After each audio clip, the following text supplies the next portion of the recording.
Di kedua sisi pembakar dupa, ada seorang pendeta Tao yang duduk bersila. Yang di sebelah kiri mengenakan jubah Tao hitam, dan yang di sebelah kanan mengenakan jubah Tao putih. Perbedaan yang jelas antara hitam dan putih membuat keduanya saling melengkapi. Di mana Chang Yunzi? Sang Taois berjubah putih membuka matanya, dengan cahaya mengalir di matanya, seolah-olah ada awan warna-warni yang mengambang di langit. Di depan aula utama, sesosok tubuh perlahan berjalan memasuki aula dan membungkuk kepada kedua Taois itu. Chang Yunzi ada di sini, memberi penghormatan kepada kedua tuan. Orang yang datang berbicara, itu adalah Chang Yunzi, guru Tao yang sangat aktif di 9 kerajaan sebelumnya. Dengan kekuatan dan senioritas Chang Yunzi, dia sudah sangat tinggi di Kuil Chongyun, tetapi di hadapan dua penguasa Kuil Chongyun, Chang Yunzi tetap harus bersikap hormat. Dan jika kita benar-benar berbicara tentang senioritas, kedua pemimpin sekte besar itu masih merupakan saudara senior Chang Yunzi. Fang Lin telah membasmi orang tanpa pandang bulu di sekte Tao saya dan belum dihukum. Kuil Zhenwu meminta saya untuk mengirim orang dari Kuil Chongyun untuk membasmi Fang Lin. Sang Taois berjubah putih menatap Chang Yunzi dan berkata dengan nada tenang. Mendengar ini, Chang Yunzi mengangguk dan berkata, karena Fang Lin bertindak gegabah di sekte Daoku, dia harus dihukum. Kamu telah melihat Fang Lin sebelumnya, jadi kamu bisa mengambil nyawanya, kata pendeta Tao berjubah putih. Titik. Tanpa diduga, ketika Chang Yunzi mendengar ini, dia memiliki ekspresi aneh di wajahnya dan tidak tahu apakah dia bersedia atau tidak. Pendeta Tao berjubah putih itu memiliki pandangan yang tajam dan dapat melihat sekilas bahwa Chang Yunzi tampak enggan melakukan perjalanan ini. Apakah ada sesuatu yang kamu sembunyikan? Tanya pendeta Tao berjubah putih.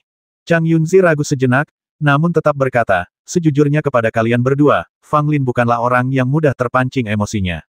Oh, kenapa kita tidak mampu memprovokasi dia? Sang Taois berjubah putih sedikit mengernyit.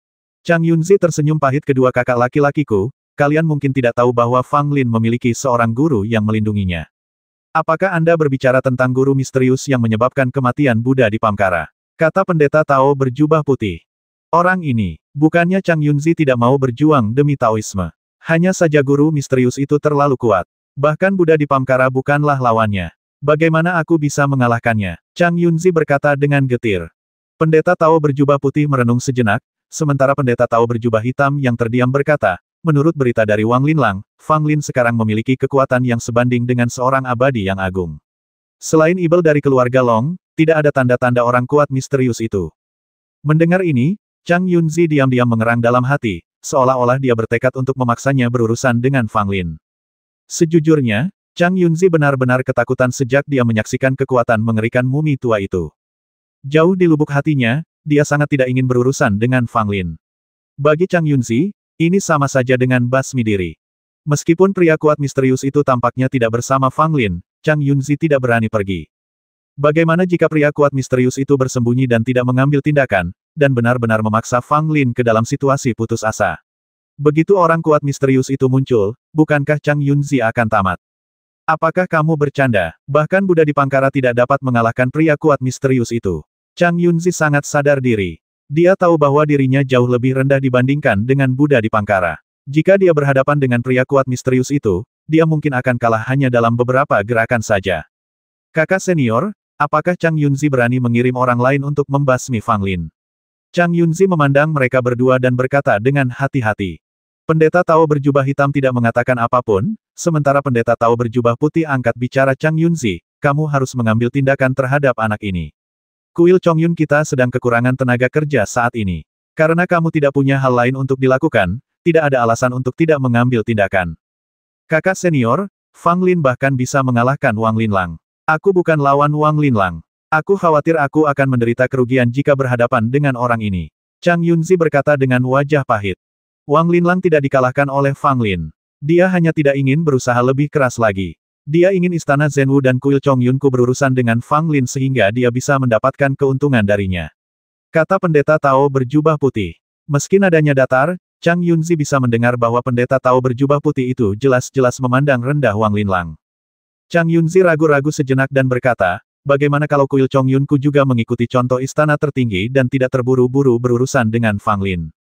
Mendengar ini, pendeta Tao berjubah putih itu menunjukkan ekspresi tidak senang di wajahnya. Kuil Chongyunku adalah pemimpin sekte Tao. Semua orang di sekte Tao mengawasi Kuil Chongyunku. Jika kita tidak melakukan apa-apa, bukankah Sekte Tao akan salah paham terhadap kuil Chong Yunku? Chang Yunzi tampak malu dan berkata, itulah yang kukatakan.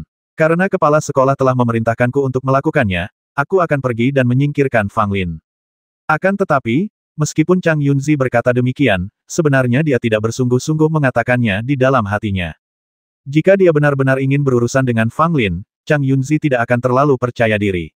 Lagi pula, bahkan Wang Linlang tidak dapat menyingkirkan Fang Lin, dan dia tidak lebih kuat dari Wang Linlang. Belum lagi menghadapi Fang Lin, menghadapi ibel dari keluarga Long pun akan sulit.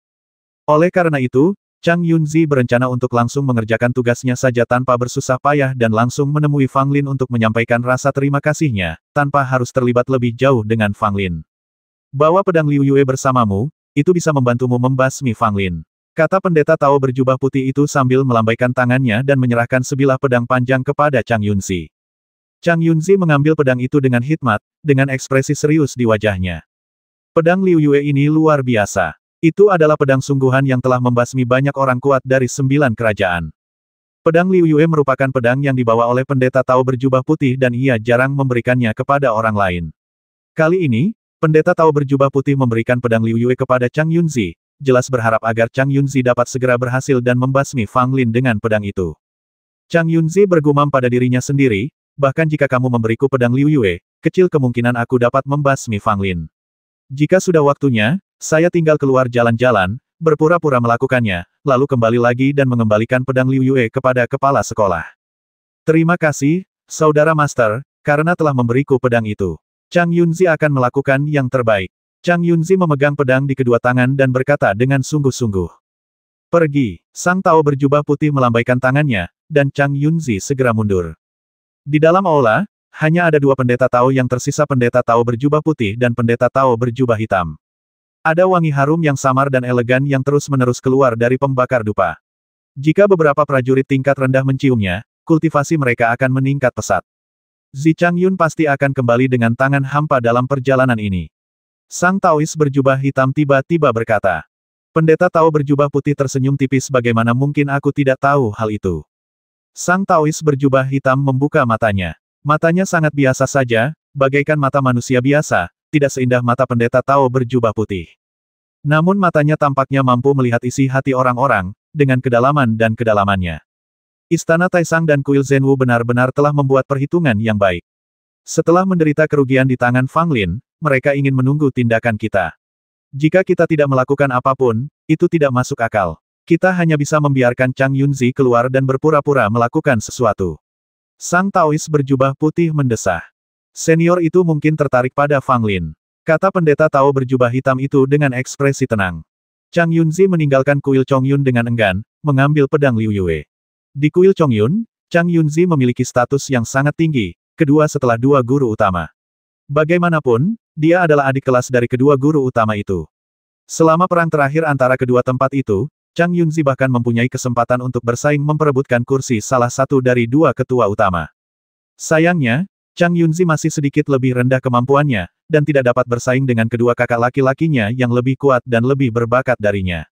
Akan tetapi, meskipun ia tidak memiliki kesempatan untuk menduduki jabatan biksu kepala, Chang Yunzi masih menduduki jabatan tinggi di kuil Chongyun. Begitu banyak orang tahu di kuil Chongyun yang harus memperlakukannya dengan penuh hormat. Tetapi kali ini, ketika dia diperintahkan untuk membasmi Fang Lin, Chang Yunzi benar-benar tidak mau pergi. Jika kedua guru besar itu tidak memberinya pedang Liu Yue, Chang Yunzi pasti akan menolaknya. Namun, Chang Yunzi juga tahu bahwa jika dia menolak masalah ini, kedua pemimpin sekte besar itu mungkin akan semakin tidak menyukainya. Otang pembawa sial Fang Lin, kenapa kau tidak tinggal saja di 9 kerajaanmu? Kau harus lari ke 7 lautan dan bahkan masuk tanpa izin ke wilayah Taoku. Kau benar-benar membuatku menderita. Chang Yunzi bergumam pada dirinya sendiri sambil terbang perlahan. Chang Yunzi telah menyaksikan kekuatan mumi tua itu sebelumnya. Sekalipun bunga Buddha yang mekar dengan kekuatan keyakinan banyak pendeta Buddha dan Buddha itu memiliki kekuatan yang amat besar, namun ia tidak mampu berbuat apa-apa terhadap sang guru misterius. Chang Yunzi sama sekali tidak ingin memprovokasi pria kuat misterius itu. Meskipun pria kuat misterius itu mungkin tidak bersama Fang Lin sekarang, hal-hal seperti itu tidak dapat diprediksi. Bagaimana jika orang kuat misterius itu masih ada di sana, dan dia dengan bodohnya bergegas menghampiri Fang Lin dan berteriak untuk membasminya, tetapi Fang Lin keluar dan menamparnya hingga mati. Titik titik titik. Titik titik titik. Semakin Chang Yunzi memikirkannya, semakin ia merasa bahwa ia tidak mampu menghadapi Fang Lin. Dia sebaiknya berjalan-jalan di luar saja lalu mencari tempat tinggal selama beberapa hari. Ketika saatnya tiba, dia akan kembali ke kuil Chongyun dan mengatakan bahwa dia tidak bertemu Fang Lin. Dia pikir kedua kepala sekolah tidak akan mengatakan apapun. Hehe, tampaknya aku cukup bijaksana. Chang Yunzi diam-diam mengagumi kecerdasannya sendiri, sementara pada saat yang sama ia membenci istana Taisang dan istana Zhenwu. Wang Linlang yang tidak berguna itu bahkan tidak bisa mengurus Fang Lin sendirian. Semua tahun kultivasinya telah sia-sia. Istana Zhenwu sangat bodoh. Mereka tahu bahwa Fang Lin memiliki kekuatan yang setara dengan Dewa Agung dan memiliki boneka ibel keluarga naga, tetapi mereka hanya mengirim 7 orang kecil dari 7 pahlawan Zhenwu. Bukankah ini sama saja dengan mengirim mereka ke kematian? Jika Istana Agung dan Istana Zhenwu berusaha lebih keras, Fang Lin mungkin bisa ditangani, dan saudara kepala sekolah tidak akan membiarkanku mengambil tindakan. Chang Yunzi terbang entah sejauh mana dengan pikirannya yang penuh dengan pikiran acak, tetapi dia sangat tenang di dalam hatinya. Dia sudah memutuskan untuk tidak bertemu Fang Lin dan bersiap mencari tempat terpencil untuk bersembunyi. Suatu hari kemudian, Chang Yunzi masih berkeliaran ketika dia tiba-tiba melihat sebuah gunung di laut di bawahnya. Tempat ini bagus. Aku akan bersembunyi di sini sebentar dan kembali dalam beberapa hari. Chang Yunzi menyeringai dan menuju ke gunung. Chang Yunzi mendarat di gunung, berdiri di puncaknya, menatap lautan luas, dan merasakan penuh semangat kepahlawanan di hatinya. Sayang sekali, Chang Yunzi. Kalau saja aku tidak begitu lemah, mungkin aku bisa menjadi kepala sekolah kuil Chongyun. Chang Yunzi mendesah putus asa, dengan ekspresi rumit dan emosional di wajahnya. Chang Yunzi langsung duduk, mengeluarkan pedang Liu Yue, wajahnya penuh cinta. Pedang itu sangat bagus, tapi itu bukan milikku. Chang Yunzi mengusap sarung pedangnya dengan rasa iri di wajahnya. Pedang ini bagus. Tiba-tiba terdengar sebuah suara, dengan nada geli. Ya, pedang ini milik saudara majikanku, tentu saja bagus. Chang Yunzi menjawab dengan santai. Namun setelah menjawab, Chang Yunzi tertegun sejenak. Kemudian, Chang Yunzi tiba-tiba berdiri, wajahnya penuh kewaspadaan. Dia memandang sekelilingnya dan bahkan memandang ke langit. Siapa kau? Kau menyembunyikan kepalamu dan memperlihatkan ekormu. Keluar sekarang juga. Chang Yunzi berteriak keras, rambut dan jenggotnya berdiri, tampak sangat agung. Bagaimanapun juga, dia adalah salah satu guru paling berkuasa dalam Taoisme. Meski tidak berani menghadapi Fang Lin, bukan berarti Chang Yunzi adalah orang pengecut. Chang Yunzi, buka matamu lebih lebar dan lihat siapa aku. Suara menggoda itu terdengar lagi. Kali ini Chang Yunzi mendengarnya dengan jelas. Tiba-tiba dia berbalik dan melihat seorang pemuda duduk di belakangnya, menatapnya sambil tersenyum. Ketika Chang Yunzi melihat wajah pemuda itu, dia hampir berteriak, "Ya dewa!" Ekspresinya langsung berubah dan butiran keringat muncul di dahinya. Chang Yunzi, kita seharusnya bertemu sebelumnya, mengapa kamu tidak mengenaliku? Kata pemuda itu sambil tersenyum. Chang Yunzi tersenyum canggung, awalnya, itu adalah teman muda Fang Lin. Benar saja, pemuda yang tiba-tiba berbicara itu adalah Fang Lin, dan gunung yang berdiri di atas laut itu adalah Gunung Wuji milik Fang Lin. Chang Yunzi, bagaimana kamu tahu aku di sini? Fang Lin bertanya dengan sedikit kebingungan.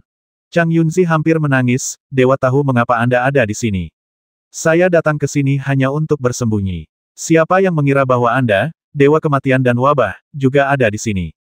Yah, ini cerita yang panjang. Chang Yunzi berkata sambil perlahan mundur tanpa meninggalkan jejak apapun. Fang Lin melihat ekspresi Chang Yunzi dan tahu bahwa orang ini mungkin takut padanya dan tidak berani menyerangnya. Namun, ini hanya tebakan Fang Lin. Lagi pula, Chang Yunzi adalah seorang abadi yang agung. Siapa yang tahu apa yang sedang direncanakannya? Pada saat itu, Fang Lin berkata, Chang Yunzi, kamu di sini untuk berurusan denganku juga, kan? Chang Yunzi tersenyum dan berkata, temanku, kamu bercanda. Bagaimana mungkin aku datang ke sini untuk berurusan denganmu? Benarkah? Aku telah membasmi banyak orang di wilayah Taomu. Masih ada ratusan kepala yang tergantung di bawah gunung ini, kata Fang Lin. Chang Yunzi mengumpat dalam hatinya, tetapi dia masih tetap tersenyum temanku, kamu terlalu khawatir. Orang-orang tahu itu menabrakku, dan itu adalah kesalahan mereka sendiri. Fang Lin mengerutkan bibirnya, wajahnya penuh dengan penghinaan kamu benar-benar hebat. Sebagai seorang Taois, kamu benar-benar mengatakan hal seperti itu. Jika Taois lain mendengarnya, aku khawatir kamu akan dikritik, kan? Chang Yunzi tentu tahu kalau perkataannya telah menyinggung banyak orang sekaligus, tetapi bagaimanapun juga, tidak ada pendeta Tao lainnya di sini saat ini, jadi tidak akan ada yang tahu apa yang dikatakannya. Mungkinkah dia takut Fang Lin akan memberitahu pendeta Tao lainnya? Karena kamu sedang beristirahat di sini, aku tidak akan mengganggumu. Selamat tinggal. Chang Yunzi mengepalkan tinjunya ke arah Fang Lin, tersenyum, dan ingin menyelinap pergi. Fang Lin mencengkeram lengan Chang Yunzi, menyebabkan dia menggigil ketakutan. Karena kamu sudah di sini, kenapa tidak mengobrol saja? Kenapa kamu terburu-buru pergi? Fang Lin berkata sambil tersenyum. Chang Yunzi berbalik, wajahnya menunjukkan ekspresi malu. Temanku, tolong berhenti menggodaku. Chang Yunzi berkata sambil tersenyum kecut. Fang Lin tersenyum dan berkata, kamu juga seorang abadi yang hebat, mengapa kamu begitu takut padaku? Meskipun aku telah membasmi banyak orang, aku belum pernah membasmi seorang abadi yang hebat sejauh ini. Kamu tidak perlu begitu takut. Chang Yunzi mengeluh dalam hatinya, kau belum pernah membasmi Dewa Agung, namun Dewa Agung tidak bisa berbuat apa-apa padamu. Namun, Chang Yunzi lebih tenang saat ini, dan diam-diam bertanya-tanya apakah pria kuat misterius itu mengikuti Fang Lin. Jika tidak, mengapa aku begitu takut padanya? Memikirkan hal ini, Chang Yunzi mengambil keputusan dan bersiap untuk mencobanya. Temanku, apa yang ingin kamu bicarakan? Chang Yunzi berkata dengan tenang. Fang Lin menatapnya dan bertanya, apakah kamu di sini untuk berurusan denganku atas perintah kepala sekolah Kuil Chongyun? Chang Yunzi mengangguk. Sekarang setelah kau melihatku, mengapa kau tidak bertindak? Mengapa kau terburu-buru pergi? Kata Fang Lin. Mata Chang Yunzi berputar dan dia berkata, sejujurnya, aku sangat mengenal diriku sendiri dan aku tahu bahwa aku tidak sebanding denganmu, jadi aku tidak ingin berkonflik denganmu. Kamu, Chang Yunzi, seharusnya menjadi tokoh terkenal dalam Taoisme. Mengapa kamu menyerah tanpa perlawanan? Fang Lin berkata dengan heran. Chang Yunzi sama sekali tidak marah, dan tersenyum tipis temanku, tolong jangan bercanda lagi. Saat itu, di luar negeri Qian, aku melihat cara-cara senior itu, dan itu benar-benar di luar jangkauanku. Kata-kata ini menyentuh hati si mumi tua, dan Fang Lin pun mengerti mengapa orang tua ini begitu waspada terhadapnya. Memang karena serangan mumi tua sebelumnya yang membuat Chang Yunzi terintimidasi. Memikirkan hal ini, Fang Lin mendapat sebuah ide dalam benaknya. Karena orang ini begitu takut kepada mumi tua itu, dia mungkin juga akan menghajarnya habis-habisan. Baguslah kalau kamu tahu. Fang Lin mencibir dan menatap Chang Yunzi dengan jijik. Ketika Chang Yunzi melihat ekspresi Fang Lin dan mendengar nada suaranya, dia tiba-tiba merasa sedikit gelisah. Apa artinya ini? Mungkinkah guru misterius itu masih mengikuti Anda? Melindungimu secara diam-diam. Chang Yunzi awalnya curiga, dan ketika Fang Lin mencibirnya, dia pun merasa sedikit gelisah. Dia melihat ke kiri dan ke kanan. Meskipun dia tahu bahwa meskipun pria kuat misterius itu masih mengikuti Fang Lin, dia tidak akan dapat melihatnya, dia masih melihat sekelilingnya tanpa sadar. Izinkan saya bertanya, apakah ada guru di alam abadi dalam Taoisme? Fang Lin tahu bahwa Chang Yunzi sedikit gelisah sekarang, jadi dia berencana untuk menambahkan bahan bakar ke dalam api. Ketika Chang Yunzi mendengar pertanyaan Fang Lin, dia tertegun sejenak dan tidak tahu bagaimana menjawabnya. Apakah ada guru Taoisme yang telah mencapai alam abadi? Keluarga Chang Yunzi tahu bisnis mereka sendiri. Belum lagi kekuatan Tao lainnya, hanya di dalam kuil Chongyun saja, seharusnya tidak ada orang kuat di alam abadi. Alasan mengapa saya mengatakan seharusnya adalah karena Chang Yunzi tidak yakin apakah ada guru abadi yang tersembunyi di kuil Chongyun. Dia tahu masih ada beberapa monster tua di kuil Chongyun. Mereka telah hidup entah berapa tahun dan kultivasi mereka telah mencapai tingkat yang tak terduga. Namun, seberapa mudahkah untuk memasuki alam keabadian? Ini bukan sesuatu yang dapat dicapai hanya dengan bertahan melalui kerja keras selama bertahun-tahun, yang paling penting adalah kesempatan. Bukan hal yang aneh bila seseorang tiba-tiba mendapat pencerahan dan membentuk tubuh abadi, memasuki alam abadi. Namun, sangatlah sulit untuk memasuki alam abadi dengan mengandalkan akumulasi bertahun-tahun. Pada dasarnya, lebih dari 99% orang meninggal di tengah penderitaan. Chang Yunzi mengenal satu atau dua monster tua di kuil Chongyun. Salah satunya adalah gurunya, yang juga merupakan guru dari kepala kuil Chongyun saat ini. Namun, Chang Yunzi yakin bahwa gurunya pasti belum memasuki alam abadi, karena gurunya telah menderita luka serius dan kini sedang menyendiri untuk memulihkan diri. Pada dasarnya mustahil baginya untuk mencapai alam abadi dalam kehidupan ini. Tapi Chang Yunzi tidak akrab dengan monster tua lainnya. Mungkin beberapa dari mereka telah memasuki alam abadi. Selain kuil Chongyun, pastinya tidak ada orang kuat abadi di Istana Taisang. Lagi pula, berdirinya Istana Taisang lebih singkat dibandingkan dengan berdirinya kuil Chongyun dan Istana Zhenwu. Hanya sekadar angan-angan belaka untuk mengharapkan munculnya orang kuat abadi hanya dalam waktu 2000 tahun. Mengenai Istana Zhenwu, Chang Yunzi pernah mendengar dari kedua kakak laki-lakinya bahwa di Istana Zhenwu terdapat orang-orang yang sangat kuat, bahkan mereka tidak lebih buruk dari para monster tua yang menyendiri di kuil Chongyun. Namun dia bukanlah seorang guru abadi. Kedua kakak laki-laki senior itu tidak mengatakannya dengan jelas, dan Chang Yunzi tidak mungkin mengetahuinya. Dia tidak bisa begitu saja pergi ke Istana Zhenwu dan bertanya apakah dia memiliki guru abadi. Selain tiga kekuatan utama, belum lagi kekuatan-kekuatan besar dan kecil yang berantakan dalam Taoisme, bahkan para dewa pun juga dalam kesulitan. Jika ada orang kuat abadi, Chang Yunzi tidak akan mempercayainya bahkan jika Anda membasminya. Tetapi dalam kasus ini, apakah Taoisme benar-benar memiliki orang kuat yang abadi? Chang Yunzi sedikit mengernyit dan berkata, tentu saja ada master abadi di sekte saya. Saya ingin tahu apa maksud Anda dengan menanyakan hal ini. Apakah kamu bercanda? Sekalipun tidak ada apa-apa, Chang Yunzi tidak bisa begitu saja berkata tidak. Dia harus melakukan hal-hal seperti berpura-pura menjadi kaya. Terlebih lagi, Chang Yunzi tidak dapat mengatakan dengan pasti apakah ada guru abadi dalam Taoisme. Mungkin ada, mungkin juga tidak. Mata Fang Lin berbinar ketika mendengar ini karena ada orang kuat abadi, maka aku telah membuat keputusan yang tepat. Begitu kata-kata itu keluar, jantung Chang Yunzi berdebar kencang lagi. Apa yang sedang dibicarakan anak ini? Apakah ini saat yang tepat untuk datang? Untuk apa dia datang? Mungkinkah anak ini masih ingin menantang orang-orang kuat abadi dari sekte Tao saya?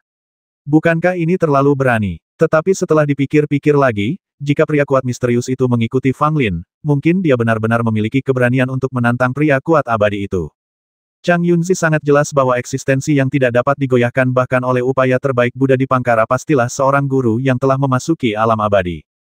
Temanku, kamu bercanda. Chang Yunzi tersenyum canggung, tidak tahu harus berkata apa.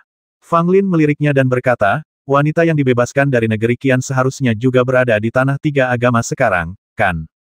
Ketika Chang Yunzi mendengar ini, kepalanya tiba-tiba berdengung dan ekspresinya tiba-tiba berubah. Bagaimana kamu tahu tentang keberadaan senior itu? Chang Yunzi menatap Fang Lin dengan ngeri. Senior yang kembali dari 9 kerajaan itu merupakan rahasia di seluruh 3 agama dan hanya sedikit orang yang tahu tentangnya. Bagaimana bisa anak dari 9 kerajaan ini tahu tentang senior itu? Fang Lin mencibir, apa kau terkejut? Wanita itu ingin aku melepaskannya saat itu, tetapi sayangnya aku menolaknya. Kurasa dia pasti sangat marah padaku.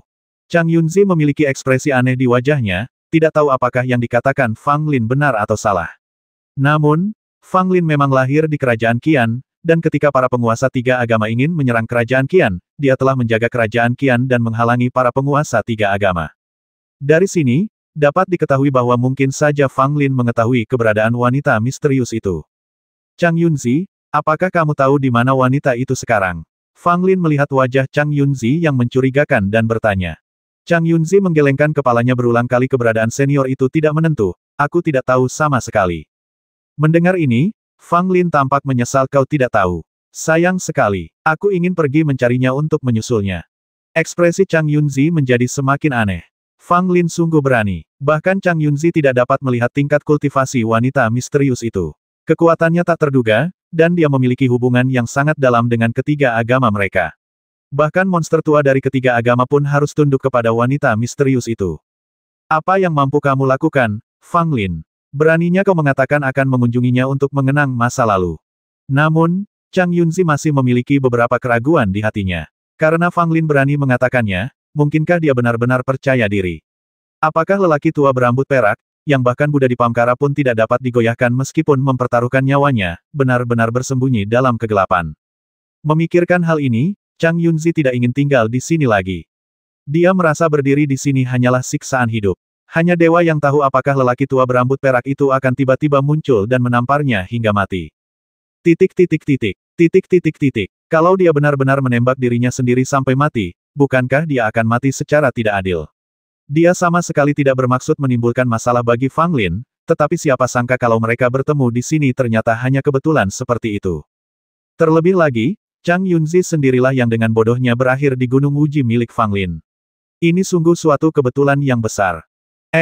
Tiba-tiba aku teringat bahwa aku punya urusan penting yang harus kuurus, jadi aku tidak akan bicara denganmu lagi.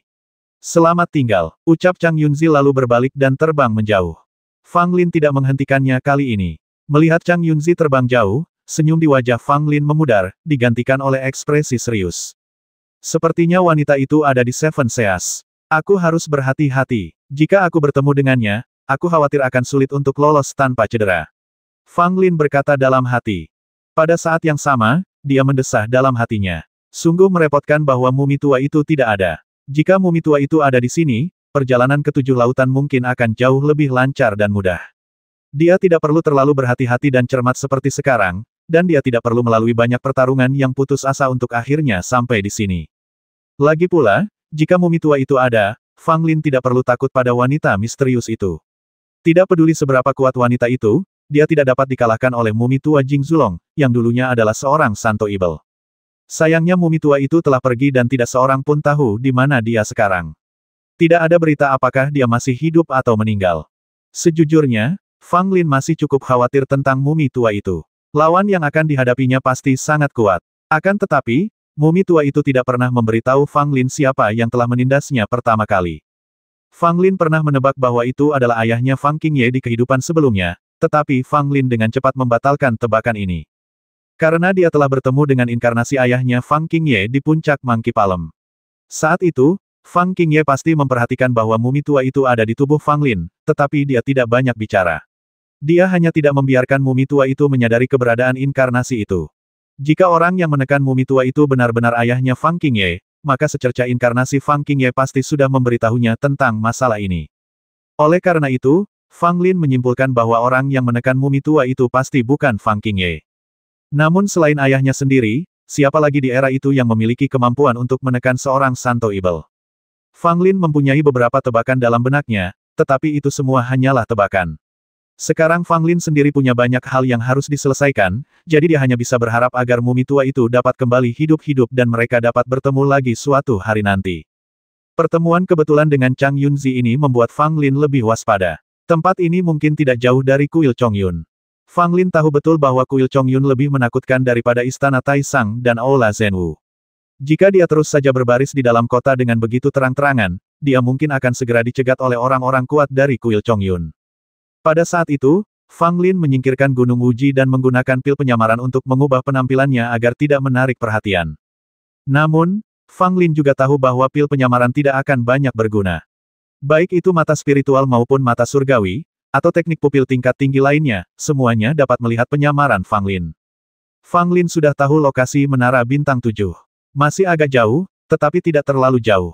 Sembari terbang, Fang Lin menahan auranya sendiri, membuat dirinya tampak tidak berbeda dari seorang pendekar nadi spiritual biasa.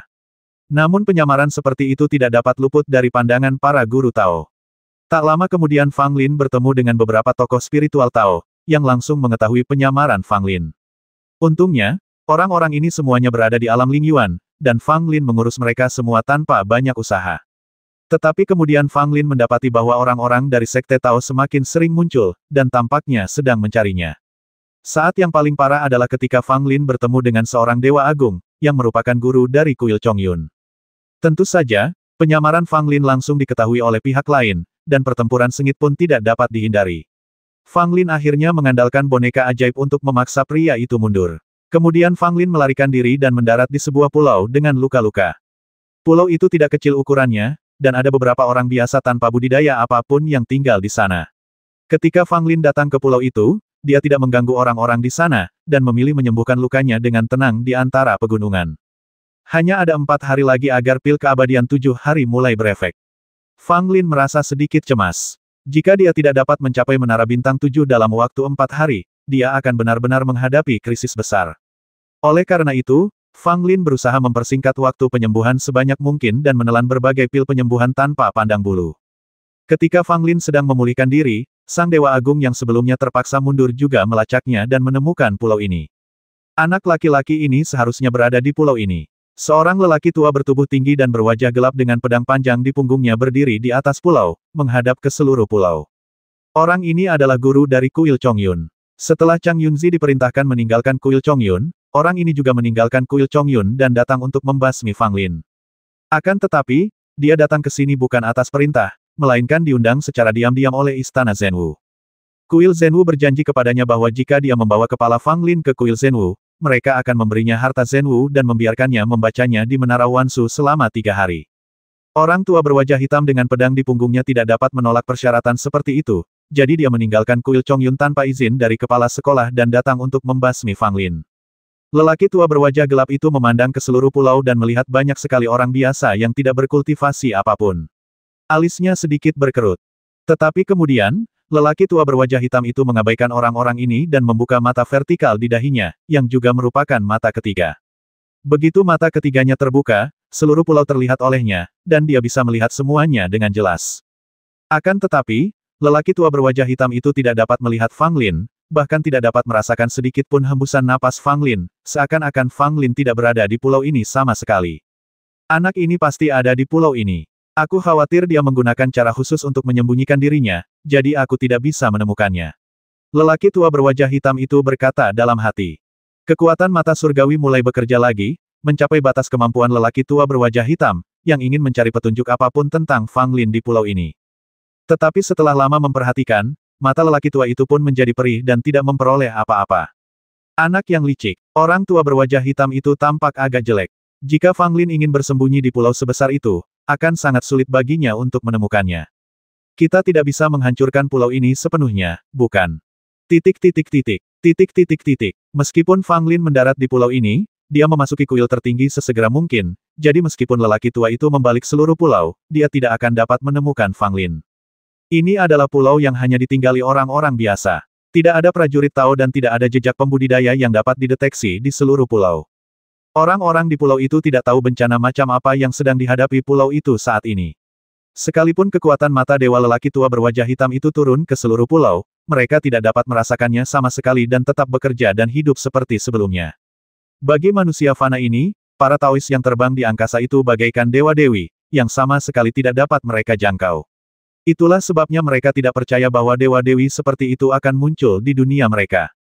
Dalam Taoisme, di mana banyak manusia hidup, orang-orang dari Taoisme akan muncul sesekali, memilih orang-orang muda yang berkualitas dan membawa mereka pergi, untuk bergabung dengan berbagai kekuatan Tao dan memulai jalur kultivasi. Manusia menganggap ini sebagai kesempatan tertinggi untuk memulai jalur kultivasi dan menjadi dewa yang terbang tinggi. Betapa beruntungnya itu. Terutama selama periode sensitif ketika perang antara kedua tempat itu meletus, Sekte Tao akan lebih sering memilih manusia untuk mengisi kembali tenaga manusia. Namun hanya sedikit sekali yang dapat terpilih untuk masuk Sekte Tao. Di antara orang-orang biasa, sebagian besar memiliki bakat yang biasa-biasa saja, dan mereka yang memiliki bakat yang menonjol sangat langka. Akan tetapi, para pemuda yang memiliki bakat yang sungguh luar biasa telah direkrut oleh kekuatan-kekuatan Tao utama. Kekuatan Tao kelas 2 dan 3 hanya bisa menerima yang terbaik kedua dan memilih beberapa pemuda dengan bakat yang relatif biasa untuk dibawa pergi.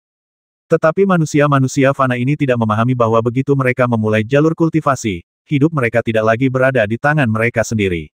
Mereka akan terlibat dalam segala macam pembasmian, perkelahian, dan tipu daya. Jika mereka tidak cukup hati-hati dan kuat, mereka pada dasarnya akan mati dengan menyedihkan. Daripada menapaki jalan kultivasi, menapaki jalan syuro penuh darah dan peperangan, lebih baik menjadi manusia biasa. Meskipun Anda tidak memiliki kekuatan dan umur panjang, itu lebih stabil. Manusia biasa iri kepada penganut Tao yang bagaikan dewa, tetapi banyak penganut Tao yang ingin menjadi manusia biasa dan enggan terlibat dalam pertikaian di antara tiga agama atau bahkan pertempuran antara dua tempat. Tidak ada seorang pun dari Sekte Tao saya di pulau ini, dan tidak ada pasukan Tao lain yang ditempatkan di sana. Jadi, bahkan jika saya bertindak terlalu jauh, tidak seorang pun akan mengatakan apapun. Lelaki tua berwajah hitam itu berdiri lama di udara, berkata dalam hati. Demi menemukan Fang Lin, lelaki tua berwajah hitam itu berencana mengorbankan semua manusia di pulau itu. Pada saat itu, lelaki tua berwajah hitam itu melambaikan tangannya, dan sejumlah pedang panjang terbang keluar dari tas istana 9 di pinggangnya dan terbang menuju ke sekeliling pulau. Setelah beberapa saat, formasi pedang pun terbentuk. Sebanyak 108 pedang panjang membentuk formasi pedang, mengelilingi seluruh pulau. Orang tua itu membuat segel tangan dan formasi pedang segera diaktifkan oleh orang tua itu. Berdengung. Untuk sesaat, cahaya formasi pedang mereda, dan seluruh pulau diselimuti cahaya pedang. Beberapa binatang buas di pulau itu mulai gelisah dan gelisah. Mereka memiliki sifat naluriah binatang buas dan dapat merasakan datangnya krisis. Akan tetapi, manusia yang telah tinggal di pulau ini selama beberapa generasi tidak menyadari hal ini dan bahkan tidak dapat melihat cahaya pedang. Lelaki tua berwajah hitam itu memiliki ekspresi acuh tak acuh. Baginya, membasmi Fang Lin adalah hal yang paling penting. Adapun kehidupan puluhan ribu orang di pulau ini, itu tidak berarti apa-apa. Bagi seorang abadi seperti dia, membasmi puluhan ribu manusia biasa bukanlah masalah besar sama sekali. Kalaupun diketahui oleh kekuatan Tao lainnya, paling-paling dia akan dimarahi karena telah membasmi orang tidak bersalah. Tetapi izinkan saya bertanya, berapa banyak orang di pintu ini yang tidak pernah membasmi orang yang tidak bersalah? Di negeri 9 kerajaan, jumlah orang yang dibasmi oleh kaum Tao tidak terhitung banyaknya. Hanya ada puluhan ribu manusia, dan lelaki tua berwajah hitam itu tidak memiliki beban psikologis sama sekali saat membasmi mereka. Bahkan jika seseorang menyalahkannya setelahnya, apa yang dapat ia lakukan? Sebagai anggota kuil Chongyun, siapa di sekte ini yang dapat melakukan apapun padanya? Pada saat ini, Fang Lin, yang berada di kuil tertinggi, tidak tahu apa yang terjadi di dunia luar. Dia memasuki kuil tertinggi dan berkonsentrasi pada penyembuhan luka-lukanya, ingin pulih secepat mungkin dan bergegas ke menara bintang 7. Ledakan. Saat formasi pedang mulai beroperasi, seluruh pulau berguncang hebat, binatang buas meraung dan melolong, dan pulau itu menjadi kacau balau. Sekalipun manusia di pulau itu lambat menyadarinya, mereka sekarang menyadari bahwa ada sesuatu yang salah. Apa yang terjadi? Gempa bumi. Tidak pernah ada gempa bumi di sini. Bu, aku takut sekali. Untuk sesaat, manusia di pulau itu berada dalam kekacauan, teriakan, doa, dan tangisan bercampur menjadi satu. Pria tua berwajah hitam itu berdiri di udara, menghadap seluruh pulau. Dia mengabaikan manusia di pulau itu dan hanya menatap setiap gerakan di seluruh pulau, mencoba menemukan Fang Lin. Saat energi pedang bersiul, bayangan pedang menyebar di seluruh pulau. Kepulan-kepulan, banyak sekali orang yang meninggal secara tragis di bawah bayang-bayang pedang. Manusia-manusia yang tidak berkultivasi dan tidak bersenjata, tidak mungkin dapat bertahan hidup di bawah formasi pedang seperti itu. Banyak orang bahkan terbasmi oleh bayangan pedang dan bahkan tidak tahu bagaimana mereka mati. Daging cincang, darah, dan kematian menyelimuti pulau yang awalnya damai ini. Semua makhluk hidup di pulau itu, baik manusia maupun hewan, tidak dapat lolos dari bencana ini dan semuanya mati dalam formasi pedang. Hah, tidak ada yang selamat di pulau itu, tapi Fang Lin belum muncul. Kenapa begitu? Orang tua berwajah hitam itu bingung. Semua orang yang hidup di pulau itu telah terbasmi, tetapi Fang Lin masih belum muncul. Secara logika, jika formasi pedang itu berjalan, Fang Lin pasti akan terpengaruh selama dia bersembunyi di pulau itu. Pulau itu seperti neraka Asura. Baik manusia maupun binatang dibantai. Bahkan tidak ada mayat yang utuh. Yang terlihat hanyalah dahan-dahan yang patah. Orang tua berwajah hitam itu menutup mata terhadap semua ini dan sama sekali tidak menyangka bahwa dirinya telah melakukan sesuatu yang menentang kehendak surga. Sebaliknya, dia berpikir bahwa merupakan suatu kehormatan bagi binatang buas yang belum terdidik ini untuk mati di tangannya. Aku tidak bisa melakukan itu. Kau benar-benar bisa bersembunyi di pulau ini selamanya. Orang tua berwajah hitam itu mendengus dingin dan mendarat langsung di pulau itu. Meskipun demikian, lelaki tua berwajah hitam itu juga tetap sangat waspada. Dia sudah lama mengetahui bahwa Istana Taisang dan Istana Zhenwu telah menderita kerugian di tangan Fang Lin. Oleh karena itu, bahkan jika dia memaksa Fang Lin masuk ke pulau itu, lelaki tua berwajah hitam itu masih takut Fang Lin akan berkomplot melawannya. Setelah berjalan mengelilingi pulau 2 kali, lelaki tua berwajah hitam itu bahkan menemukan beberapa harta karun langka di pulau itu, tetapi dia tidak menemukan jejak Fang Lin. Kali ini lelaki tua berwajah gelap itu merasa sedikit gelisah. Mungkinkah Fang Lin tidak ada di pulau itu sama sekali? Sudah pergi. Seharusnya tidak seperti ini. Anak ini pasti ada di pulau itu. Orang tua berwajah hitam itu penuh dengan keraguan dan berjalan mondar-mandir mengelilingi pulau itu. Fang Lin, yang berada di kuil tertinggi, juga telah pulih dari luka-lukanya dan bersiap meninggalkan kuil tertinggi dan melanjutkan perjalanan menuju menara bintang 7. Saat dia keluar dari kuil agung, pemandangan di hadapannya membuatnya tercengang. Tanah dipenuhi bangkai-bangkai binatang buas yang berjadewa, kelihatannya mereka telah dibasmi oleh energi pedang. Kematian mereka amat menyedihkan. Tidak hanya itu, Fang Lin juga mencium bau darah yang sangat kuat, dan seluruh pulau dipenuhi dengan bau darah ini. Mata Fang Lin tampak serius, tidak tahu apa yang telah terjadi di pulau itu. Dia terbang dan melihat pemandangan yang membuatnya gugup. Selain darah dan mayat, tidak ada makhluk hidup apapun di pulau itu. Bahkan anak-anak di bawah umur dan orang tua pun dibasmi secara brutal. Fang Lin, kau muncul seperti yang diharapkan. Terdengar teriakan keras dari kejauhan. Fang Lin melihat lelaki tua berwajah hitam yang pernah bertarung dengannya itu menyerbu ke arahnya. Wajahnya sehitam dasar panci, penuh dengan seringai. Fang Lin tidak berbalik dan lari. Sebaliknya, dia menatap pria itu sambil mengerutkan kening. Ketika dia mendekat, Fang Lin bertanya, apakah kamu membasmi orang-orang di pulau ini? Karena Fang Lin pernah bertarung dengan lelaki tua berwajah hitam ini sebelumnya, dia tahu bahwa lelaki tua itu pandai menggunakan pedang. Semua manusia dan binatang di pulau itu terbasmi oleh energi pedang. Fang Lin adalah orang pertama yang curiga bahwa pria ini adalah pelakunya. Tapi kalau dipikir-pikir lagi, lelaki tua berwajah hitam ini adalah penganut Tao, dan dia tidak seharusnya melakukan hal seperti membantai manusia. Tanpa diduga, lelaki tua berwajah gelap itu berkata, aku membasmimu. Untuk memaksamu keluar, aku harus menggunakan cara yang luar biasa. Ketika Fang Lin mendengar ini, kemarahan langsung muncul dalam hatinya. Kau benar-benar membantai puluhan ribu manusia di pulau itu. Fang Lin bertanya sambil menggertakkan gigi. Orang tua berwajah hitam itu tidak menunjukkan ekspresi apapun, basmi saja mereka jika kau mau. Mereka hanya segerombolan semut yang tidak berguna. Aku, Qi Hai, boleh memiliki mereka sebanyak yang aku mau. Fang Lin tertawa marah, kamu seorang Taois, tetapi kamu melakukan hal yang sangat kejam. Apakah kamu tidak takut bahwa Taois akan menghukummu? Mengapa Sekte Tao menghukumku? Aku hanya ingin membasmimu. Setelah membasmimu, Sekte Tao tidak hanya tidak akan mengatakan apapun, tetapi juga akan memujiku. Kata lelaki tua berwajah hitam itu, dan kata-katanya membuat Fang Lin semakin ingin mengumpat. Haha, jadi ini yang mereka sebut Taoisme. Itu hanya keadaan pikiran dan kekuatan. Apakah kau benar-benar menganggap dirimu sebagai dewa yang agung dan perkasa? Fang Lin berkata dengan marah. Kau hanya orang dari 9 kerajaan, tapi kau mengasihani manusia-manusia ini.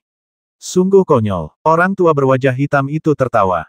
Orang-orang sepertimu, sebelum berkultivasi, hanyalah semut di matamu. Sekarang setelah berkultivasi, kamu memperlakukan manusia seperti semut dan membantai mereka sesuka hati. Kamu pantas mati. Fang Lin berkata, dengan niat membasmi di matanya. Semut adalah semut. Tidak ada bedanya di mataku. Setelah lelaki tua berwajah hitam itu berkata demikian, pedang panjang di punggungnya segera terhunus dan dipegang di tangan lelaki tua berwajah hitam itu. Fang Lin menamparkan tas 9 istana, dan sebuah boneka ajaib muncul, memegang pedang ajaib dan membasmi lelaki tua berwajah hitam itu.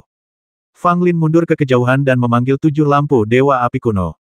Kali ini, Fang Lin tidak mengintegrasikan lampu Dewa Api kuno ke dalam tubuhnya untuk meningkatkan kekuatannya. Sebaliknya, dia ingin mengaktifkan api lampu Dewa Api kuno untuk memberikan pukulan mematikan kepada lelaki tua berwajah hitam itu.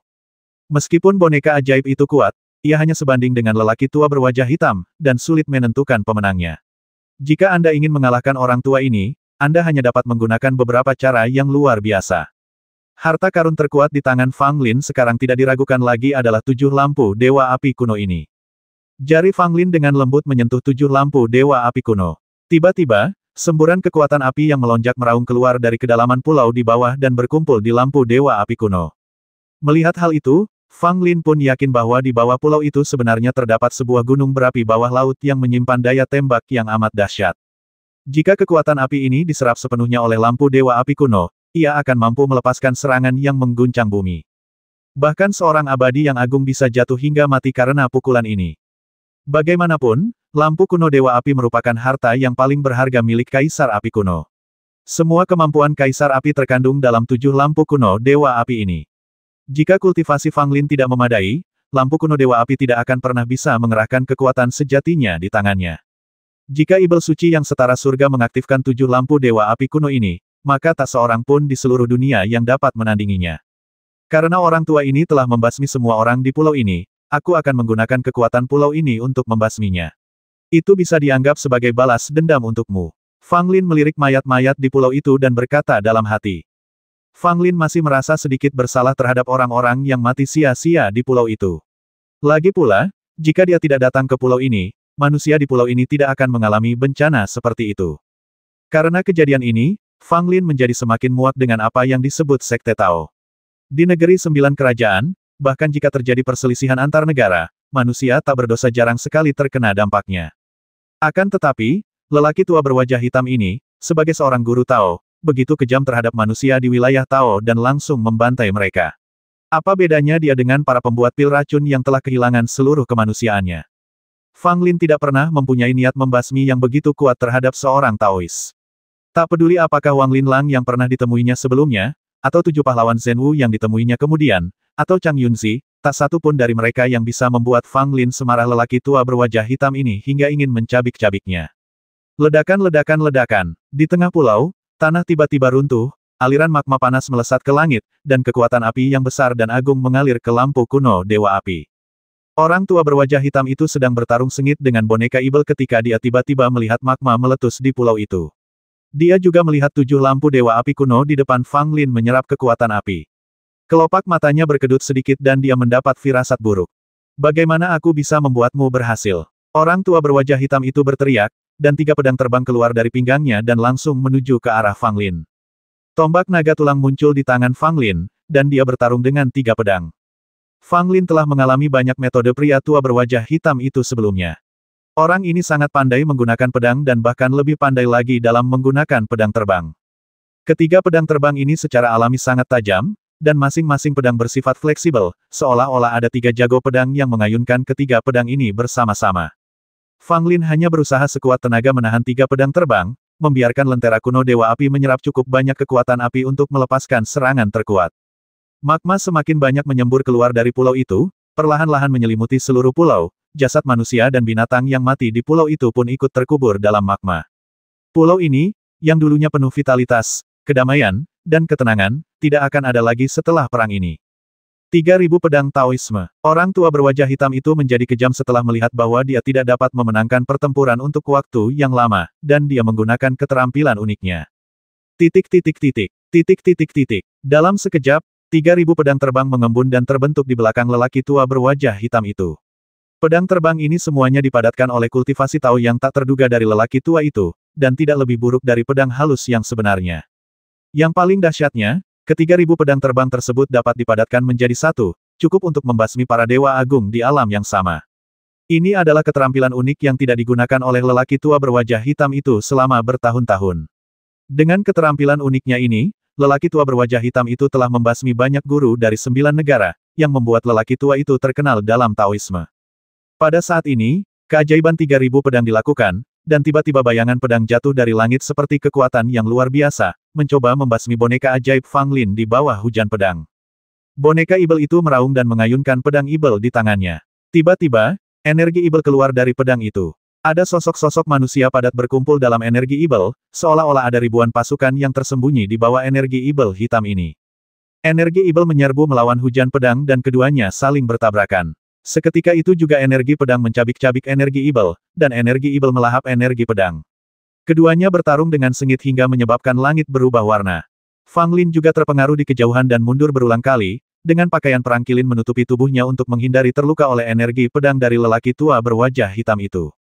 Ketiga pedang terbang ini sungguh merepotkan. Fang Lin berkata diam-diam, dan tombak kuno muncul di tangannya. Tiba-tiba, Fang Lin dipenuhi aura pembasmi, dan dia menjadi orang yang sama sekali berbeda. Tombak kuno itu bahkan lebih kuat dari tombak naga tulang putih dan sangat keras. Aura pembasmi yang terkandung di dalamnya cukup untuk memotong banyak senjata ajaib. Pada saat ini, Fang Lin mengayunkan tombak kuno dan menghancurkan 3 pedang terbang satu persatu. Pada saat yang sama, 7 lampu Dewa Api kuno juga memadatkan kekuatan api yang sangat dahsyat. Pada saat ini, Fang Lin hanya perlu mengaktifkan kekuatan api dalam lampu Dewa Api kuno dan membiarkan kekuatan api itu meledak lagi dalam sekejap. Fang Lin mendatangi lampu Dewa Api kuno, melihatnya, dan ekspresi kepuasan muncul di wajahnya. Kau tidak akan mati kali ini. Fang Lin bergumam, dan segera 7 lampu Dewa Api kuno diaktifkan pada saat yang sama.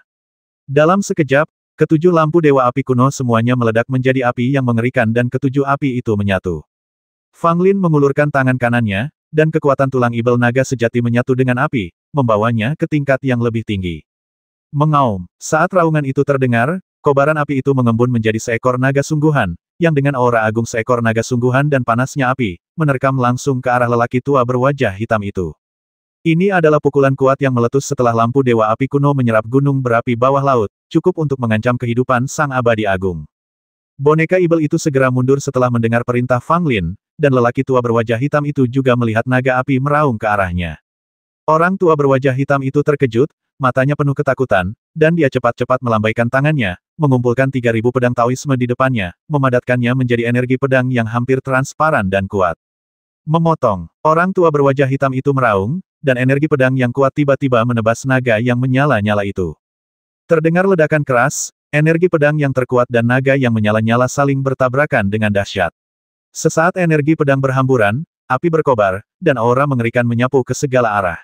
Untungnya tidak ada orang lain di sekitar, kalau tidak mereka akan terpengaruh oleh aura mengerikan ini. Tidak bagus. Ekspresi lelaki tua berwajah hitam itu tiba-tiba berubah.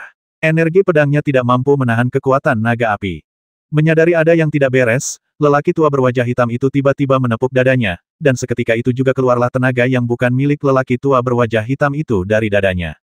Hantu kura-kura raksasa berwarna ungu muncul, menutupi lelaki tua berwajah hitam yang berada di bawah hantu kura-kura raksasa tersebut. Api datang dan melahap hantu kura-kura raksasa dan lelaki tua berwajah hitam itu bersama-sama. Fang Lin kebetulan melihat pemandangan ini dan tidak bisa menahan diri untuk tidak mengerutkan kening. Orang tua ini ternyata memiliki tulang ibel penyu asal ungu di tubuhnya. Fang Lin bergumam, dan pada saat yang sama mendesah pelan dalam hatinya. Dalam kasus ini, diperkirakan dia tidak akan mampu membasmi lelaki tua berwajah hitam tersebut. Ketika naga api itu menghilang, sosok lelaki tua berwajah hitam pun muncul. Orang tua berwajah hitam itu memang masih hidup dan tidak terbasmi oleh kekuatan lampu Dewa Api kuno, yang membuat Fang Lin merasa sedikit menyesal.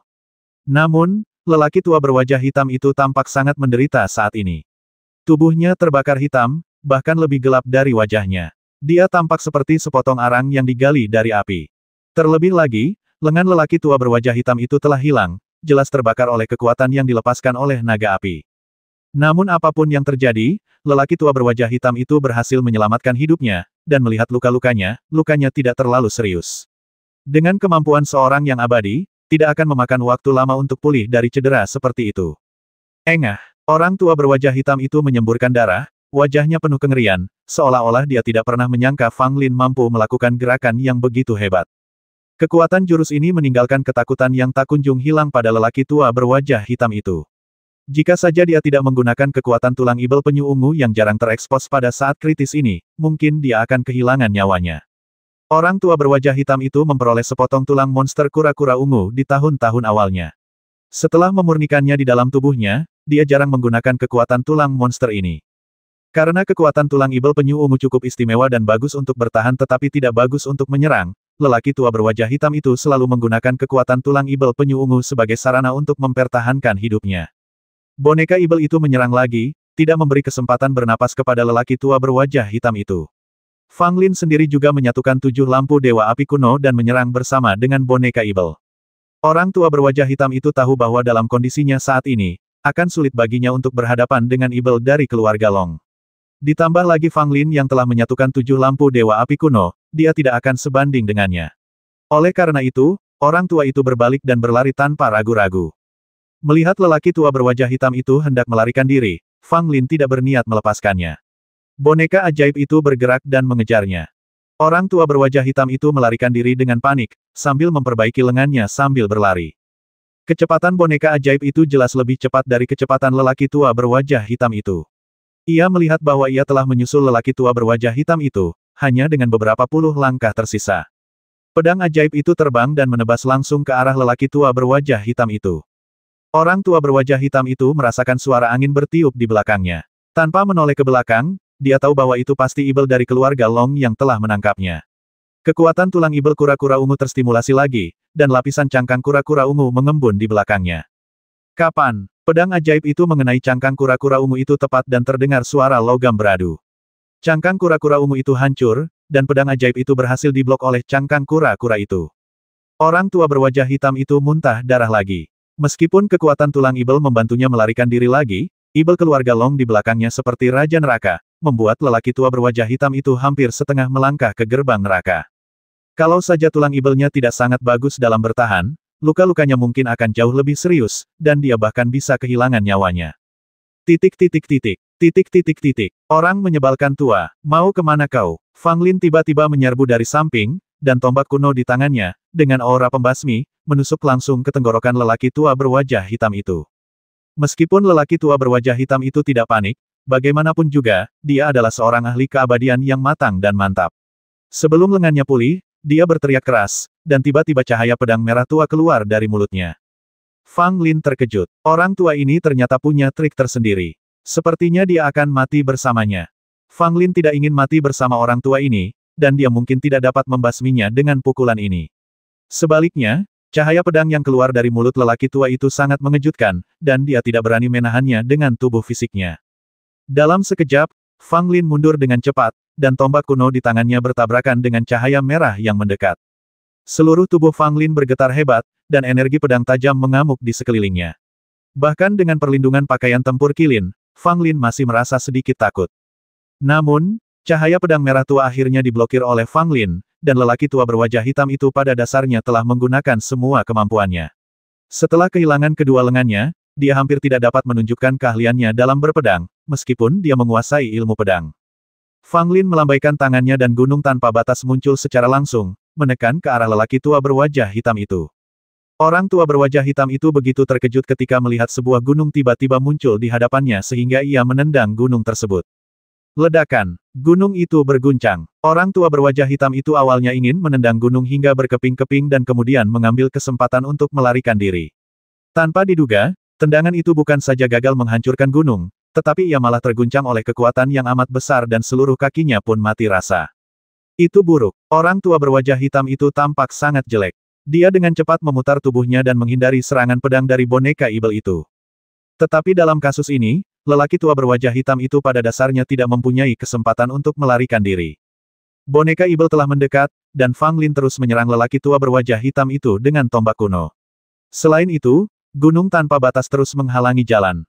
Kecuali lelaki tua berwajah hitam itu segera menumbuhkan 3 kepala dan 6 lengan, dia tidak akan dapat melarikan diri. Meskipun lengan lelaki tua itu mulai pulih, kecepatan pemulihannya jauh lebih lambat dari yang diharapkannya. Otang pembawa sial, racun api ini sangat ganas. Kalau kau memberiku waktu lagi, aku bisa menyingkirkannya sepenuhnya. Orang tua berwajah hitam itu mengumpat dalam hatinya.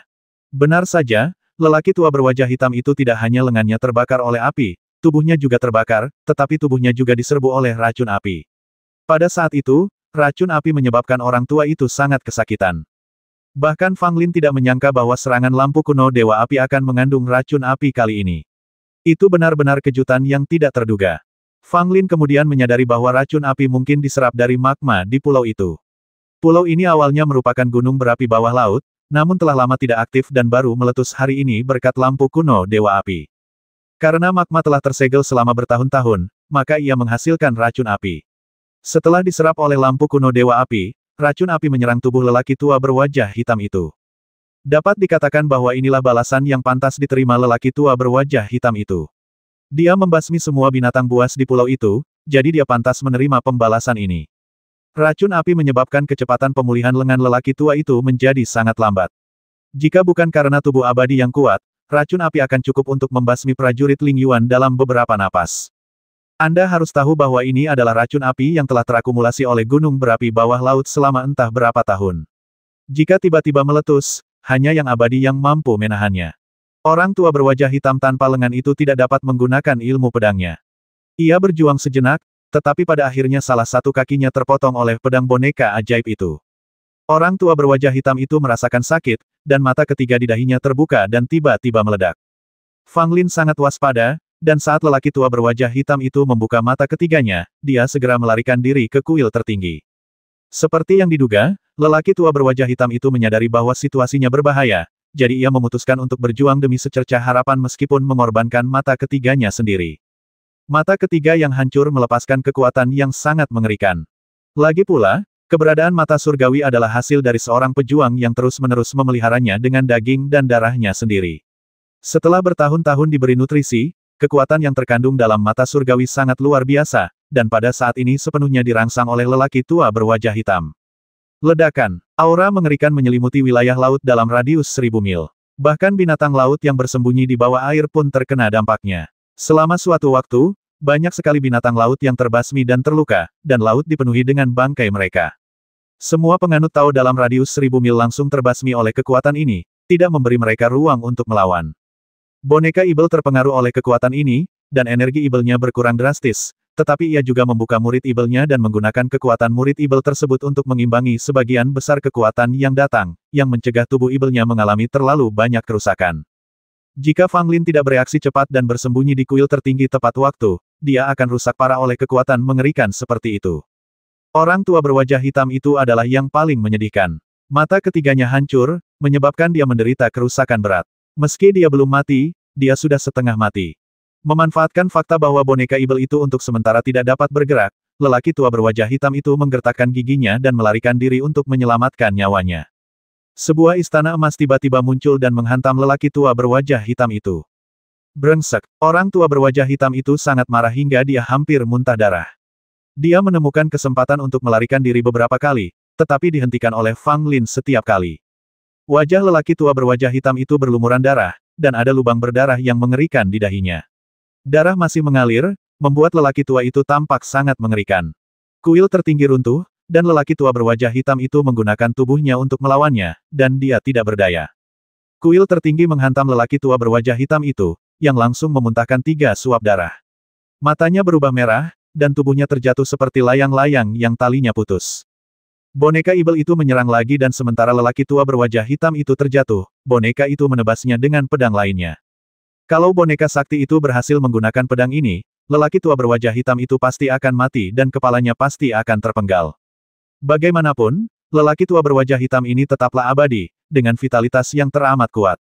Dia tiba-tiba terbangun di saat hidup dan mati. Menghadapi pedang ajaib yang mendekat, lelaki tua berwajah hitam itu memutar tubuhnya dengan kuat untuk menghindari pedang mematikan dari boneka ajaib itu. Engah, namun pedang itu tidak meleset. Itu tidak membasmi lelaki tua berwajah hitam itu. Sebaliknya, kakinya yang tersisa dipotong. Akibatnya, lelaki tua berwajah hitam itu kehilangan semua anggota tubuhnya, hanya menyisakan badan dan kepala, penampilannya sungguh menyedihkan. Namun selama dia masih hidup, luka-luka ini tidak berarti apa-apa. Berikan waktu pada lelaki tua berwajah hitam itu dan dia akan pulih. Sungguh orang tua yang ulet, tetapi kamu tidak punya cara untuk melarikan diri hari ini, dan kamu harus meninggalkan hidupmu di sini. Fang Lin berkata dengan dingin, memegang tombak kuno dan mendekati lelaki tua berwajah hitam itu. Dasar tikus, kalau berani membasmiku, aku akan mati bersamamu. Pria tua berwajah hitam itu menatap Fang Lin dengan mata merah. Fang Lin menutup telinga dan menusukkan tombak kuno itu langsung ke perut lelaki tua berwajah hitam itu. Kali ini, Fang Lin mengerahkan segenap tenaganya untuk menusukkan tombak kuno itu langsung ke perut lelaki tua berwajah hitam itu. Orang tua berwajah hitam itu berteriak, sama sekali mengabaikan luka-lukanya sendiri, membuka mulutnya lebar-lebar dan menggigit Fang Lin dengan ganas. Fang Lin tentu saja tidak akan memberinya kesempatan untuk menggigitnya, dan menendang lelaki tua berwajah hitam itu keluar. Boneka ajaib itu datang dari belakang dan meraih tubuh lelaki tua berwajah hitam itu tanpa menggunakan pedang ajaib. Kekuatan pupil ajaib dikerahkan pada lelaki tua berwajah hitam. Orang tua berwajah hitam itu telah kehilangan mata ketiganya dan sekarang terluka parah. Tentu saja dia tidak dapat menahan kekuatan murid ibel. Dia sama sekali tidak dapat bergerak pada saat ini, tetapi matanya masih terbuka lebar, dan bola matanya hampir keluar dari rongganya. Fang Lin terengah-engah dan mendekati pria tua berwajah hitam itu. Melihat ekspresinya yang garang dan murka, dia menyeringai. Dasar bocah nakal, lama-kelamaan kau akan mati. Orang tua berwajah hitam itu mengumpat dengan marah. Fang Lin tersenyum dan berkata, hidupmu sekarang ada di tanganku. Jika aku mau, aku bisa membiarkanmu mati sekarang. Bisakah kau membasmiku? Kata lelaki tua berwajah hitam itu dengan nada meremehkan. Begitu dia selesai berbicara, cahaya ungu memancar dari dada lelaki tua berwajah hitam itu, dan suatu kekuatan dahsyat tampaknya akan meletus. Hati Fang Lin bergetar. Dia memiliki 2 tulang ibel di tubuhnya, jadi dia sangat akrab dengan aura tulang ibel. Inilah lelaki tua berwajah hitam yang mengaktifkan tulang-tulang ibel dalam tubuhnya untuk melakukan pertarungan putus asa. Untuk mencegah lelaki tua berwajah hitam itu bertarung dengannya, Fang Lin segera memerintahkan boneka ajaib untuk menyuntikkan energi sihir ke tubuh lelaki tua berwajah hitam itu. Energi jahat segera memasuki tubuh lelaki tua berwajah hitam itu dan membuatnya menderita. Tulang-tulang ibel yang siap bergerak juga tiba-tiba menjadi tenang. Dasar bocah, kau tidak bisa menjebakku. Selama aku punya kesempatan, aku akan memotong kepalamu. Orang tua berwajah hitam itu meraung. Harimau tanpa cakar dan taring tak lebih dari sekadar kucing rumahan. Fang Lin berkata dengan nada meremehkan kepada lelaki tua berwajah hitam itu. Walaupun lelaki tua berwajah hitam itu tampak marah dan gila saat itu, dia sebenarnya sangat sedih di dalam hatinya. Awalnya dia mengejar Fang Lin, tetapi dia tidak menyangka akan berakhir dalam kondisi seperti itu. Dia tidak hanya gagal membasmi Fang Lin, tetapi nyawanya sudah berada di tangan Fang Lin. Otang pembawa sial, kalau kau memberiku waktu lagi, saat tangan kananku pulih, aku bisa membasmi orang ini. Orang tua berwajah hitam itu sangat tidak rela. Sebagai makhluk abadi yang agung, ia memiliki banyak cara untuk melakukannya. Selama dia bisa memulihkan satu lengannya, dia bisa melakukan gerakan pedang yang lebih kuat. Tetapi sekarang, racun api masih ada di tubuhnya, dan energi ibel telah menyerang tubuhnya. Orang tua berwajah hitam itu sama sekali tidak mampu memulihkan tubuhnya. Ditambah lagi kekuatan pupil ibelnya yang menindasnya dengan kuat, dia tidak bisa berbuat apa-apa. Tentu saja, lelaki tua berwajah hitam itu punya satu pilihan terakhir, yaitu meninggalkan tubuhnya yang rusak dan mati bersama Fang Lin dengan mengorbankan umur panjangnya di masa depan. Meskipun lelaki tua berwajah gelap itu terus berkata ingin mati bersama Fang Lin, dia jelas tidak punya keberanian untuk melakukannya. Bercanda, dia akhirnya berkultivasi ke alam keabadian yang agung dan memiliki umur panjang untuk dinikmati. Dia juga merupakan tokoh penting dalam Taoisme. Bahkan setelah peperangan antara dua tempat ini, ketika kedua guru itu pensiun, dia masih mempunyai kesempatan untuk bersaing memperebutkan posisi sebagai salah satu guru berikutnya di Kuil Chongyun. Menyerahkan masa depan yang cerah dan mati bersama seorang pejuang spiritual seperti Fang Lin. Orang tua berwajah hitam itu tidak begitu pesimis. Dia masih ingin hidup. Kau telah membasmi banyak manusia di pulau ini. Awalnya aku ingin membasmimu di sini, tetapi kupikir kau masih berguna, jadi kuputuskan untuk menahanmu untuk saat ini, kata Fang Lin. Ketika lelaki tua berwajah gelap itu mendengar hal ini, dia masih memiliki ekspresi marah di wajahnya, tetapi dia diam-diam gembira di dalam hatinya. Jika Fang Lin memang berniat menahannya untuk suatu tujuan, maka itu pasti akan memberinya kesempatan. Orang tua berwajah gelap itu yakin bahwa selama dia menemukan kesempatan, dia bisa membalikkan keadaan. Nak, sebaiknya kau lepaskan aku. Kau tidak boleh bergerak sedikit pun di wilayah Tao dan cepat atau lambat kau akan mati di sini. Jika kau melepaskanku, aku akan memaafkanmu dan membiarkanmu menjadi budakku. Kata lelaki tua berwajah hitam itu dengan nada muram. Fang Lin tertawa, kau benar-benar menarik. Apa kau tidak mengerti situasinya? Apa kau pikir kau masih seorang dewa yang agung dan perkasa? Lihatlah dirimu sekarang. Kau bahkan tidak terlihat seperti manusia. Dan kau masih mengatakan hal-hal ini. Bukankah itu hanya menambah lelucon? Tahukah kau apa statusku di Kuil Chongyun? Jika kau berani membasmiku, kedua penguasa Kuil Chongyun akan mengambil tindakan sendiri. Tidak peduli seberapa licik dan jahatnya dirimu, bisakah kau melarikan diri dari mereka? Orang tua berwajah hitam itu mencibir. Meskipun dia di penjara, dia tetap tenang dan berpikir bagaimana cara melarikan diri. Lalu apakah kamu tahu bahwa Wang Linlang, kepala istana tertinggi, dipukuli olehku dan melarikan diri dengan panik? Aku hampir membutakan matanya. Fang Lin berkata sambil tersenyum.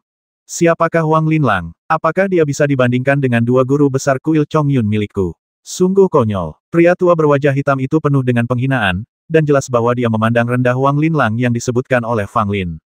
Hehe, kedua guru besar di Kuil Chongyunmu mungkin sangat kuat, tetapi ini tidak ada hubungannya denganmu. Jika kamu mati, tidak peduli seberapa kuat mereka tidak dapat menghidupkanmu kembali, kan? Fang Lin berkata dengan ringan. Orang tua berwajah hitam itu terdiam sejenak, lalu berkata lagi, kalau kau membasmiku, kedua tuan itu pasti akan datang sendiri dan membasmimu. Jadi apa? Apa kau benar-benar tidak takut mati? Aku bisa mengampuni nyawamu asal kau berperilaku baik dan tidak merusak bisnisku, kata Fang Lin. 1430